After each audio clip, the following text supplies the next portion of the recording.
I am Madison Kistner. I'm 18 and I'm granddaughter of Grandma Mary Lee Romstead and daughter of Patty. At this time, I'm attending Missouri Valley College and studying elementary education. It is November 22nd, 2016, and I'll be asking Grandma questions about her life and times from the earliest times to the present time. Grandma was born November 2nd, 1929, so just recently she's turned 87 years young. Aww. Please state your maiden name, your parents' name, your nationality, and where you grew up. Okay. My maiden name is Mary Lou Janes. Can you understand? Janes. My mom's name, Anna Pauline. Her maiden name is Tomac, Tomac. And my dad's name is Anthony Frank Janes. What was the other stuff?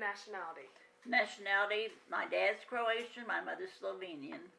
Both from Yugoslavia. Used to be Yugoslavia. And that's where you grew up? That's where they grew up. Mm-hmm. Where did you grow up? I grew up on 526 Jerome, Kansas City, Kansas. Okay. How many brothers and sisters did you have, and can you name them for us? 4 brothers and 1 sister. The oldest is Tony, then John, then Joe, then Albert, then me. And my sister Annie was the oldest. Where did you go to school, and what was it like? Well, St. John's Elementary was from kindergarten to 8th grade, Catholic, all nuns. Every grade was a nun. Some good, some mean. And it was just good. It was good. What did you do for fun when growing up? Oh, Lordy. We didn't do too much. There wasn't money. I remember playing in the streets, playing games in the streets. That's all the place. Oh, we can go to 5th Street ballpark. We did have ball. We played ball. And sometimes we got to go to a skating rink later on when we had some little money. That was about it. Maybe we went to a movie. No, we went to movies. We had that. And that's about it. Nothing much. Okay. Tell me more about your siblings and any stories you recall about them as a child. Okay, we'll just start with my sister Annie. I didn't really get to know my sister Annie because she was sick. There was 10 years difference between us. And she was sick mentally. So I was 3 years old when she went to the hospital for the first time. So I really didn't know her. And but we went to visit her in the hospitals, different hospitals she was in. And then my brother Chico, Tony, he was boss of us kids. He was kind of mean. He was something else. No, he was a good guy. He did things for me. He bought me some things, like some majorette boots. He bought me a baton so I could be like a majorette. Bought me some winter boots. And my brother Pinky, I'd never ever had a doll. And this was after the war now. And one day he came in and he had this little suitcase. And this little doll was in it. It was called the Betsy Wetsy. And you had a little bitty bottle and you put water in it. Gave it to the little doll and she wet her pants.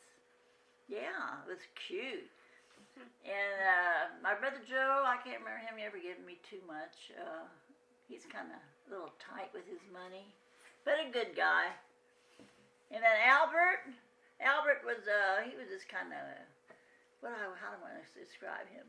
Always happy-go-lucky. Something like that. Okay.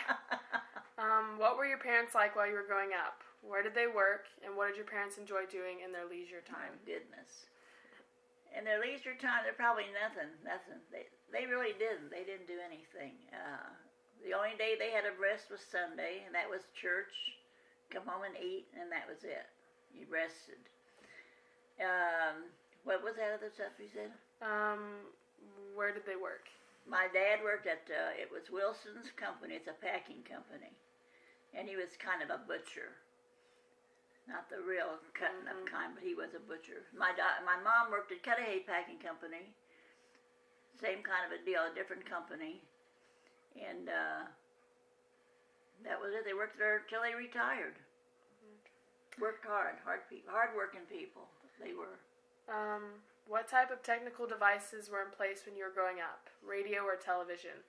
We had radio, no TV. What else was there? A phone. We had a phone, but we didn't get TV till quite a few later. It wasn't us. We didn't buy it. My brother Pinky bought it because he lived right there with my mom after he got married. So he bought the TV. That was the first TV I ever saw. So we'd go over there and watch. What do they have? About 3 channels. Nothing much. Were all of your brothers in the armed services? Yes, they were. All 4 of them. What was that like for you and your parents? It's rough. Do you recall anything during the wartime that you would like to tell us? Oh, boy. I'll tell you about all the little letters I used to write. I'd write to all 4 of them at one time, once a week. And I would say the same thing in each letter. So once my brother Pinky wrote and told me, he says, well, I got Joe's letter and he got mine. It doesn't matter. They're all the same. So he had to tell me that. And, well, my brother told him he was in the really the rough part of the war. He saw a lot of bad things and would never talk about it, but we knew because his whole personality changed. My brother Pinky, he was in the Philippines with my brother Joe. They were both in the Philippines. And they even got to see each other once. But it was bad. Yeah. And then Albert was in the Navy, and he was in England. So he wasn't in the bad war, the fighting and all. He was a cook. He was in the kitchen. So he had it a little easier. Yeah. Yeah. What kinds of jobs did you have in your life, whether single or married? Well, what I did something that my dad was so mad at me about. I went to high school for I was in my 3rd year, junior, and I didn't have any really good clothes to wear. And this was not Catholic school where you wore a uniform, and so I thought, I can't handle this.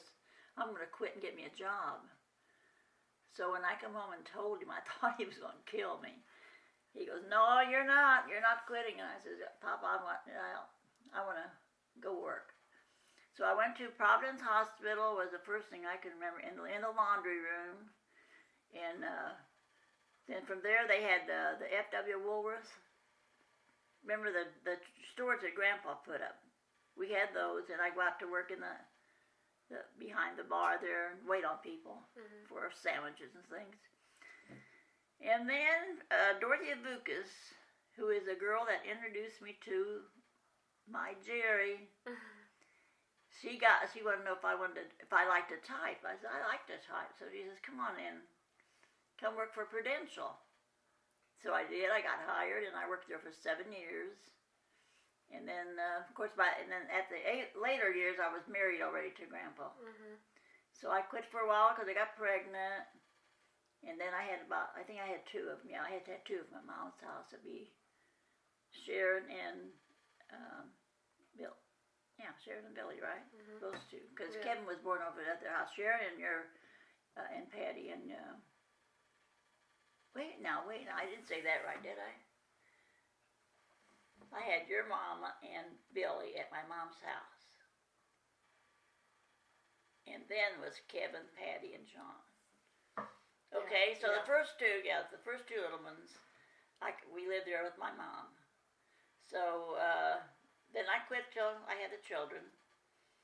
And then the Prudential called me back, and they said, would you like to work part-time? And so then I went back and worked part-time until I got pregnant again with Kevin. So Grandpa says, this is not big enough. We got to find a house. And at that time, Bill Jackman and him were looking for houses in Missouri. They were the veterans' houses, were very cheap down payment. So we bought a house there on 99th, and that was in Fairlane, that area first. And then I had Kevin there, and then we moved to 99th on where the big house, the 4-bedroom. And there I had your mom and John. That was all I had there. Yeah, that's right, just the 2 of them. Okay. So, and that's about all. I didn't work much because I was always having kids. Tell us when you met Grandpa and some of the stories you have while dating him. Oh, God, that's a long story. Now, there's Dorothy Lucas again. Sure. I'm telling you about her. She was my neighbor, a good friend. She asked me one day, she said, would you like to go on a blind date? And her blind dates, she had me on one before. I says, I don't think so.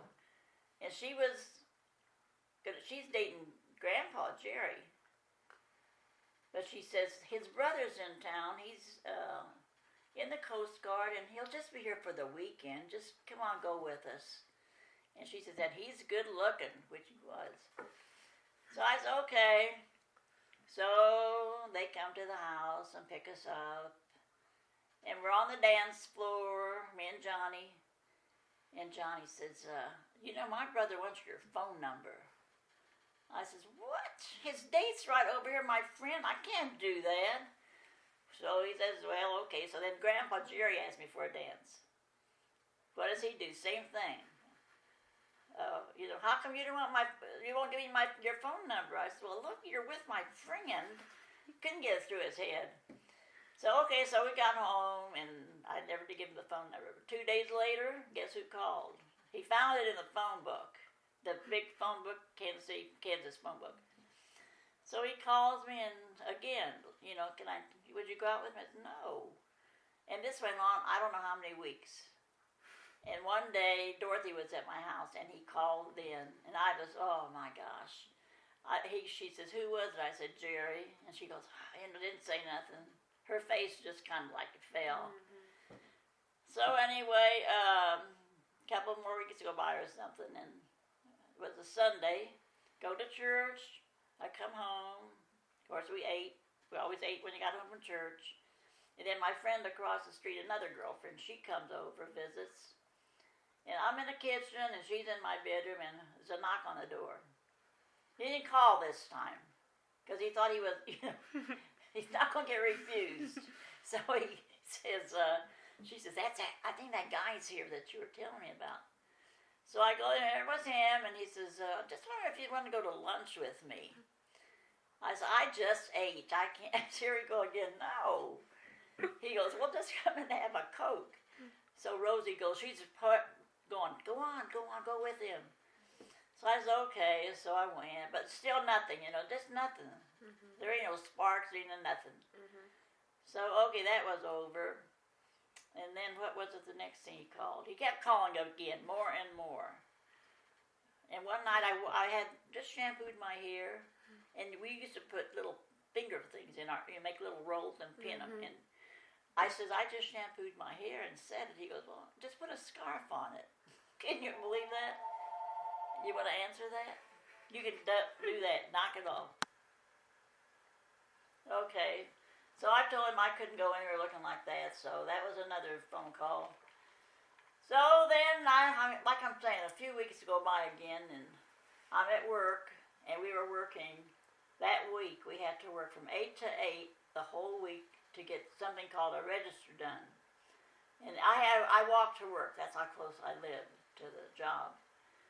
So this was Friday night, 8 o'clock at night. I'm tired. I think I still got to walk home yet. Oh, I was so exhausted. Phone rings in the department. It's Grandpa. And he said, would you like for me to pick you up? And that's all I heard. Pick you up. I thought, I don't have to walk home. He goes, and take you to a movie? I said, okay, that's good. Anything. Let me sit. I was so tired. So, okay, that was the first date, really the first real date. So then, of course, after that, he says, let's go dancing. I'll take you out to, it was constant. Let's eat out. Very, very good to me. Anything I wanted. I mean, he was so nice. That's what made me fall in love with him. Mm-hmm. Really, because of his, and he treated my mother good. When she says, I'd like to go see Aunt Annie, and it's Osawatomie, Kansas. He goes, I'll take you, just like that. I'll do it. He could do nothing. Yeah, they answered they wouldn't do. He's trying to get in good graces with everybody, I guess. So then after that, we got more serious. But then I told him, I said, I can't marry you unless you're a Catholic. And do you know what he done? That next day, he called up the priest that married us. He says, I want to take catechism lessons, whatever it is. And on our wedding day, he received his first Holy Communion, became Catholic. That's awesome. He was like I say, he was good. He was a good guy. Mm-hmm. You know, sometimes he drank too much or a little bit. the good covers the bad, I guess. Where did he propose to you? It was in the living room. He got on his knees, and he asked me to marry him. I said, okay. When did you get married and what church, and where was your reception? Okay. Where did you go on your honeymoon? Okay. We were married at St. John's Catholic Church, where I grew up, where I was baptized, confirmed, received my first Holy Communion, got married there then. And we went on, wait, what did you ask me besides the honeymoon? Where was your reception? Our reception was called the Eagles Hall, Kansas City, Kansas. And regular, big reception, food, booze, music, everything. It was nice. Where did you go on your honeymoon? Bemidji, Minnesota, only because he wanted to go up there fishing. Can you believe it? On a honeymoon? And that's when I was nice. I said, okay. And what else did you ask me? What date was it? September the 13th, 1952. I think you asked me that. Where did you live when you first married? Any interesting stories you can tell us while living there? That's my mom's house. We lived in those 3 rooms. Nothing really exciting except having babies. Wasn't there like a creepy man outside your sliding glass doors? I'll tell you that one. Yeah, we were sleeping one night and we had a pull-out bed in the living room because it was a hot summertime and the door was wide open and Grandpa was facing the screen door part. That's how close it was. Mm-hmm. And I don't know what I heard something. I looked up and there's this man with his hands covering his eyes like so he could see in, and the light from the post, from outside was shining. I could see him. Yeah, it was scary. And I go, Jerry, there's somebody at the door. He goes, oh, and in his head he says, she's just seeing things. He wouldn't wake up. So I kept poking him. Finally he looked and he saw him. God, he jumped out of there and he's just cussing him out and chased him all the way down into the street. And the man took off just straight down to Rummy, down towards 6th Street. He shouldn't have done that because the guy could have had a gun, a knife, you don't know. So that was exciting. That's about it. When and who taught you to drive a car? Grandpa Jerry. I tried it when we were single. And he had a car that had a gear, those, not like they got now on it. It was in the middle, but it had a long stick on it with a knob. And you had to move it different ways. Plus you had to do the clutch or something. Mm-hmm. So I'm driving and I come to a stop. I was having trouble anyway. The gear thing was just making all kinds of noise when I moved it. I was ripping the whole thing apart or something. Come to a stoplight. I didn't even wait. I didn't say one word. I got out of that car and I went around to the passenger side. I said, you drive. That's it. And I wouldn't drive anymore till we got up on 99th Street. And then he taught me that over there, Mm-hmm. Yeah, that was awful. Oh, man. We didn't have driver's ed. When, where, and why did you move to Kansas City, Missouri? Well, because the house was too small, those 3 rooms. Plus, the veterans were giving you a cheap discount on a house. The down payment was, I forgot about $400. Mm. And it was a brand new home. We got to decorate it ourselves. So we had to move to just wasn't no room down there. Mm-hmm. Tell us about your children when they were young. Any stories you can recall about each one as a child? Okay. I'll start with Sharon. She was something else. She was little bitty, maybe 2. And we were standing outside in front of my mom's house. And she decided she's going to just run down the street. And she ran real fast. And Jerry, Grandpa started running after her. She ran clear down to the end of the block. And she could have, car could have come out of anywhere. Mm-hmm. Boy, he got her and he whipped her butt all the way up about a block. He just whipped her little butt. she's crying. She never did it again. She never did that again. And then Billy, I'll tell you about Billy when he was a little baby. He was born with club feet. I don't know if you ever heard this. Where the feet turn in. See, there wasn't enough room. So then the feet turn in. And he was 2 days old, and the doctor told me we were going to have to put him in casts. It was little baby feet. So he did. They put casts up to his hips. And then because of the fair skin, he got these blisters. Oh, poor baby. God, it was awful. Then finally, they cut it down to the knee, and then, but anyway, it made, it worked. He walked fine after that. And then it'd be Kevy. Let's see, what did Kevy do? I gotta think what Kevin done to me. I can't think about it. You want to shut it off so I can think? What did Kevin? The only thing about Kevin, when he was born a month early. And just lucky that one of my friends, was driving down the street and she stopped to come visit. And I told her, I says, I am having really, really bad pains here. And it's a month early. She goes, no, let me take you to the hospital. I get in the car and boy, those pains were coming. So she stopped the police car. We had a police escort to the hospital. I got there and that kid was born within the next 10 minutes. Yeah. Yeah. I wonder if that's why he's like he is today. He's a snot. He's always pulling pranks and stuff. So, okay, now we got, Mama? Okay, I'll tell you when she was born. She was born normally, in a normal time. And I had her and they took her away and I didn't see her. So then, I don't know if it was the next day or it was a few hours later, they brought her into the nurses holding her. And I said, well, can I hold her? She says, no, you can't hold her for 24 hours. And I said, so why? She goes, well, that's a new, rule because of germs. And here she looked, honest to God, she looked just like Grandpa. Norwegian, that blonde hair, blue eyes looking at me. And I couldn't hold her. Well, that's hard. That was really hard. But it turned out okay. And then we got John. I'll tell you about him when he was born too. He was born on time, very easy delivery, and the thing is the contractions stopped. And I said, I'm not going home. I'm not going to go home and come back again. I'm going to stay here. And by God, they started again. And the doctor says, okay, Mary, Dr. Ketterman, Mary, you push and I'll pull, and we'll have a kid here. So we did. And Grandpa comes in and he tells me immediately, he says, I know what we're naming him. And I says, what? He goes, I'm going to name him John after my brother and Anthony after your dad. So that was nice. So I think that's about all those kids I got, right? Yes. Did Grandpa Jerry always work out of town? What was it like raising your children? No, he didn't always work out of town.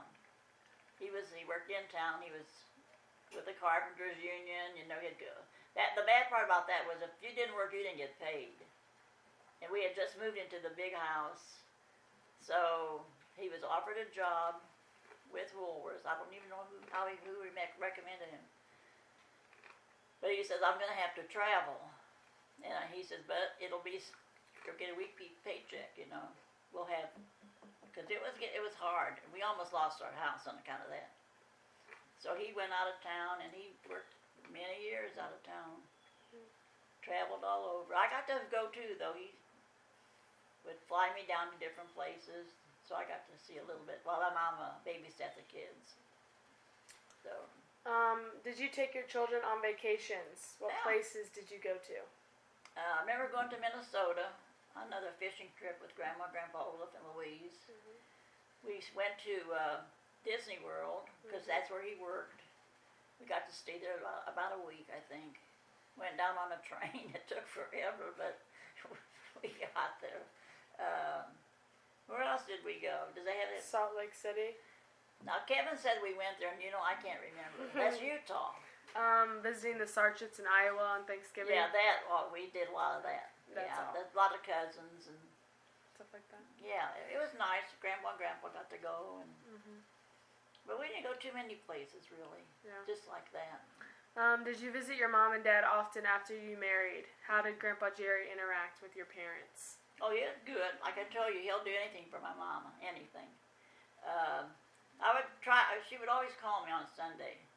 Come on down. I want you to come and eat dinner. I think she was lonely, even though my dad was alive. She wanted somebody, just like I do. I like company. So we'd get in our little old car. I never had a new one. I always got the one left over, because he was traveling, so he got the better car. And did you ever hear the story about the red car that had a hole in the back of the floor? Oh, God. And they would sit back there and throw things out of that hole down on the road. That was their entertainment. No seat belts then, you know. But they always tell me about that story, too, how they did it. And, of course, another thing, that same little old car was parked in our driveway. We got it the next morning, and it was foggy. And my car wasn't there in the driveway. I said, my God, somebody stole our car. When the fog lifted, it was in the across the street in the neighbor's yard. It didn't hit anything. It just went over that way. I don't know how it went, but there it was. It was safe. Just dumb things like that happened in that car. It was something else. Okay. Tell us about your life and times living at 7401 East 99th Street. Oh, those were good times. We had a beautiful yard, beautiful home. The only thing that we didn't like was the basement because it would flood. Everybody had to go down there and sweep, and it wasn't too good. But we managed, because we had a fireplace down there. You could dry it out. But we had the 2 acres, which was terrific for the kids. They got, God, play anything in that. And we had a trampoline, too, after that, and the kids got to play on that. We had a family reunion there. I don't know if you even remember. We had one side was volleyball, the trampoline. Yeah, honest to God, we had everything. And the men would, I guess they played pinochle then, too. But everybody, there was a lot of people, but everybody had something to do. And then I think Austin and Billy probably and Kevin went down to the creek. And I don't know if that was a 4th of July thing or not, but they started a fire. Yeah, almost burnt the man. No, they didn't almost burn, but it did. They had to call the fire department. Yeah, I'm gonna have to ask Austin about that. I think he started it. Mean kid. Okay. Tell us about the times when Grandpa Jerry's parents moved in with us and the things you did for them. Oh, Grandma had this, what is it called, dementia. So Grandpa says, she was burning food on the table, and on the stove up in Iowa, and he says, I don't know what I'm going to do.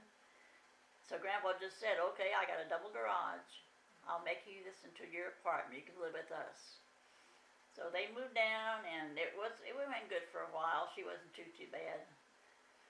And when she was, I would cook, what I cooked for me, I gave it to them to eat. And then they come to our house an awful lot, just sat there. Grandpa knew, he wanted some care for her, so she'd come over there. But let's see, what else did he say there besides? Grandpa Olaf in the garden. Had a garden, beautiful garden, beautiful. Had everything in it, and he spent more time in it. That was his kind of getaway thing too. But she would go down there, and but see, she was really getting bad. One day I was out there mowing on the tractor. I came in the house. The whole kitchen table was set for about 8 people. Took a loaf of bread out and set it out. I took it out of the oven. My bread was already stale. And I said, Grandma, what's this? She goes, oh, the children are coming home from school soon. See, she thought she was home and her kids were coming. Yeah, that was sad. It was sad. But she was pretty good. She ran away twice. We had the police looking for her. And Yeah. You remember that one? Mm-mm. Don't remember that one? Mm-mm. It was on a Saturday night, because I remember our neighbors from the other house were driving to church, and they says, what's going on here? Because the police were there, and the helicopter was looking for her. So I told him, and he says, well, we'll announce it in church to look for this if they see anybody walking around. But what she done was she went, I mean, it's quite a ways that she walked down to, if you remember James Reed, that school that's on James where the kids went to school. You remember that maybe. Mm-hmm. That's quite a ways to walk. Hot too, hot, and it was summer. She crossed that street, 4-lane, don't ask me how she made it without getting hit. Walked another, oh my gosh, it's like a farmland even. She just walked. And there's this house right on the corner there, you know, she walked, and she walked right in it. And she sat down on the divan just like she lived there. And the lady was home, you know, she lived by herself, and she says, I knew something wasn't right. So she called the police, and by then we had. Mm-hmm. So here the police go, bring her home. I opened the door for her. She goes, I don't live here. So, Grandma, you do. Honest to God, the more stuff. She fed Grandpa Vaseline sandwiches because it said Vaseline on it, and she thought it was petroleum, thought it was jelly. Oh my goodness. It said Vaseline petroleum jelly on the thing. Yeah, and you know, he ate it. Yeah. Vaseline you put on your Yeah. lips? I don't know if your mom caught that one or somebody found that. Oh, Lordy. And, she used to do everything. Just all kind of little things. Okay. Your recollections of the Paint Shop Cathedral at Loma Vista Street, Regis Church, rectory cleaning for different priests and any bishops you met at that time. Now the church, we didn't have that too long. Our church was being built, St. Regis. So we went to this paint shop, the cathedral. I just remember Father Jackson, and he had alcohol problem. And he would be standing up there on this, it was a little bitty church, you know, a little bitty area. And he would be up there on that pulpit and just, you know, moving, he was already a little bit drunk. Mm-hmm. I remember that part. And then they built our church. And what else did he want to know? Cleaning for different priests. Oh, I cleaned for Bishop Fitzsimmons at Christ the King on Warnell. And then Father Bowman came up to Christ the King. And when he moved to St. Thomas More, he says, I want you clean for me there. So I had 2 churches to go to. Mm-hmm. And I did laundry. Did all their laundry. For 3 priests, cleaned their rooms. Mm-hmm. I don't know how I did that. Where I got the energy, I don't know. That's about it, I think. When and why you decided to move to 304 Northwest Nottingham Lane in Blue Springs, Missouri, where you now reside? Well, we couldn't take care of the house anymore or the yard. You know, Grandpa was too old. I couldn't drive that tractor. And so what we did, we rented the big house, the big part of the house. And your mama lived there well, you know, you lived there. You were, of course, you were a little bitty. So she moves out here to Blue Springs. And I bet she wasn't here. I forgot how old you were. You were a little bitty thing. And Aunt Sharon was looking in the paper, and she says, Mom, I think I found a house for you. She goes, it's by Patty's. Because the guy that rented from us wanted to buy our house. Mm-hmm. So we come out here, and we looked at it, and the first thing we said, we like this. And the guy says, well, there's 3 people ahead of you. He says, I got to choose somebody. And he called us, it made me want to cry. He says, I like you the best. Isn't that something? Yeah. So, that's why we're here still today. Stories you recall living with Grandpa Jerry in Blue Springs. Oh, well, we had a room. He added on a room to the house for him, special. He called it his smoking room. Mm-hmm. Well, he got to smoking at one time because I couldn't stand the smoke. And he was good. He went outside on the patio and smoked from then on. But now I took over the room. I sit in his same spot where he sat, and I got beautiful windows to look out of. So that to me was all worth that part. That was beautiful. Plus, I got good neighbors. I got real good neighbors. When he was sick, they even helped us. Your mom can tell you some of those stories. So, good neighborhood, good church. I love that church. I love that priest we got now. Yeah, just everything. Anything extraordinary happened after Grandpa Jerry passed? Oh, there's like little things like, well, I'll tell you this story. You probably heard this one. I got up one night about midnight, and my throat was just killing me. Did you hear this ever? I don't know. Okay, my throat was hurting so bad, and Kevin got the cough drops on his dresser in a jar, tightened up. And I'd have to go in his room and wake him up, and I thought, nah, I'm not going to do that. So I'm walking down the hallway, and I thought, nah, I'll let him sleep. I'll just have to live with it. So I go back to my bedroom, and there on my chest of drawers was a cough drop. My Jerry brought me, honest to God, there was a cough drop on. I still have it. That's pretty weird, huh? Was it there before? No, I had nothing in my room. He had all the cough drops in a jar. And then there was times before on the day of his, with the visitation where we went out there, the day before, Billy says to come up to his house. So before I left, I was in my bedroom, and there's on the floor by the closet was a quarter, a dime, and a penny in a little row, touching each other. And I said, Justin, because he was here then, I said, you didn't lose anything? He goes, no, I didn't drop any change. And I didn't think nothing of that either. I go to Billy's house, went to the bathroom, guess what was on the floor? A quarter, dime, and a penny, exactly, in a row. And again, I said, Billy, do this? Got there some change there? He goes, no.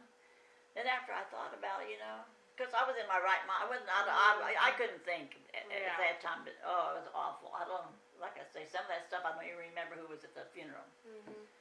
And so then after I thought about it, I thought, yeah, that was a sign. Mm-hmm. He was here. So just little things like that. Yeah. And it happens. The Scavos that were here, the one that brought me the flowers there, when her mother died, she had a feather come right down, and that's a sign. Mm-hmm. Feathers, pennies, butterflies. Mm-hmm. Yeah. So, but there's been a lot of other things that happened to Kevin, and a lot of different stories on that. Your involvement with St. John the Lawn and the parishioners. I love my church.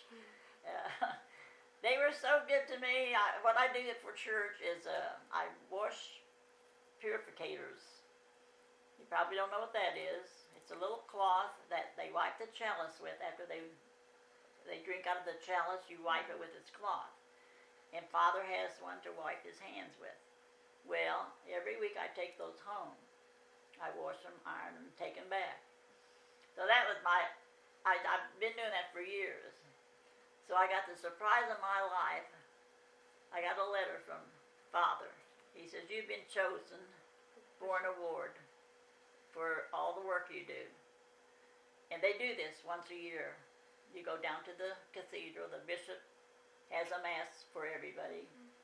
You go up to the altar, and he read my name. He goes, Mary Lou? And yeah, I go, what church are you from? And I says, St. John the Lawn. He says, well, congratulations. And he gave me a pin as a remembrance of that. So that to me, boy, it just made you feel pretty proud, which you're not supposed to, but I did. And other than that, I go to RCIA meetings. Everything I really like it. I like the people, really like the people. Yeah. So. The latest family reunion of 2016 and your review of the event. Oh gosh, that was wonderful. Everything went perfect. The food. Kevin did a lot of interviewing. I don't know what happened, though something didn't come out, but still we got some interviews. And now he's going to go from house to house and get reviews from everybody, and then put it on the tape or whatever he does. So you'll all get to see that again. And just to see everybody. Of course, you don't know half of the little ones. I don't know who's who. God, they're little Albert's house, or Brother Albert's house, his family. So many. So you just can't count them all up. So anyway, we have a picture on our wall here in the kitchen. 150 people came, and it was, like I say, food was good, music. We had everything. Did you have a good time? Yeah. Okay. Tell us about your passion with prayer. Oh, my prayer is a rosary, because I believe the Blessed Mother will do it. Oh, so you're going to make me cry. Mm-hmm. I believe in it. I believe she answers all your prayers. Mm-hmm. And I know you pray. All the time. I only know it. Otherwise, you wouldn't be seeing I don't. and writing though that letter to Grandpa. That. That's beautiful. Mm-hmm. Do you remember when you saw the angels by his bed? Yeah. Yeah. So you got a lot of spiritual in you. A lot of. I think that comes from you. Oh, that's good. That's good. Always pray though to the Blessed Mother. What does it mean to you to have such a loving family? Oh God, the world, the world. God, they are great. Just like you sitting there right now doing this, you know. How many families do this? You know, you got some people that don't even speak to one another. So I said we are blessed. You're all healthy. The best looking kids in the world. You are. You're all so good looking. That comes from the Yanish side. No. No, I say I'm blessed. Well, I'm blessed. As the focal point of our family, what advice do you want to pass along that will help us now and in the future? What would you like us to build on and keep doing to keep the whole family together as much as we can? Do what you're doing. Like right now, we have get-togethers. If we can't get together on one day, like Thanksgiving, we got to go to some other day, and we do that. As long as we stay together, keep in touch, and God will bless every one of us, all of you.